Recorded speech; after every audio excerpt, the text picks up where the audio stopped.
So our third exercise that Matt's going to be demonstrating for us today is our core exercise. Today we are doing the Deadbug with banded anti-abdominal extension. So this is a pretty complex exercise as far as core exercises go, but I've selected this exercise for Matt because core strength is really important in order to stabilize and control your mechanics on the pitcher's mound. This exercise also has a hip flexor component, which is also very important for stabilizing the lower half. So the primary muscle groups that will be stressed during this exercise will be mainly the rectus abdominis, the hip flexor group, and the lats isometrically. The secondary muscle group that will be stressed during this exercise will be the muscles of the quads and hip flexion, as well as the erector spine of the low back. Okay, so next I'll have Matt demonstrate how to perform this exercise. First, I'll have him lay supine on the ground, so laying down on your back, Matt.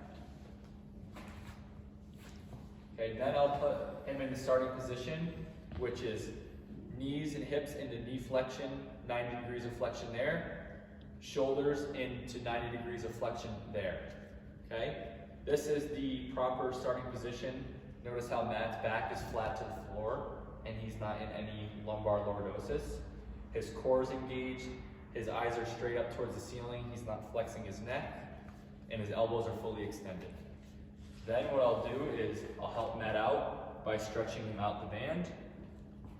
Okay, once Matt has a firm grasp on the band and he's ready to perform this exercise, with his core engaged, chin and neck in neutral, knees and hips at 90 degrees, he'll begin to alternate extending one leg at a time. Very good. Notice how Matt maintains the shoulder flexion isometrically here with his lats. His core stays engaged the whole time, and he's under control with the pelvis, alternating into hip extension. Very well done. Good, Matt. Beautiful. All right, so some of the common mistakes that we often see when performing this exercise is not being able to maintain the degree of shoulder extension here. Okay, so that usually means that either the band is too heavy or the person does not have enough lat strength to maintain that position isometrically.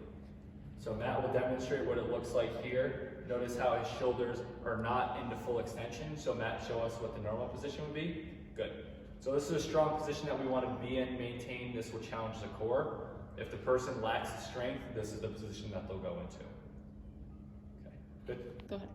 So the second most common mistake we see in this exercise is compensating in the neck for a lack of core strength. So you'll see our client here, Matt, demonstrating how a client will go into neck flexion while trying to maintain the core positioning. This puts a lot of strain on the neck, which can cause pain and discomfort while trying to perform this exercise. What you want to see is a nice neutral neck pattern, which Matt will demonstrate for us now. Maintaining that neutral neck will take away some of the pressure or pain that can cause.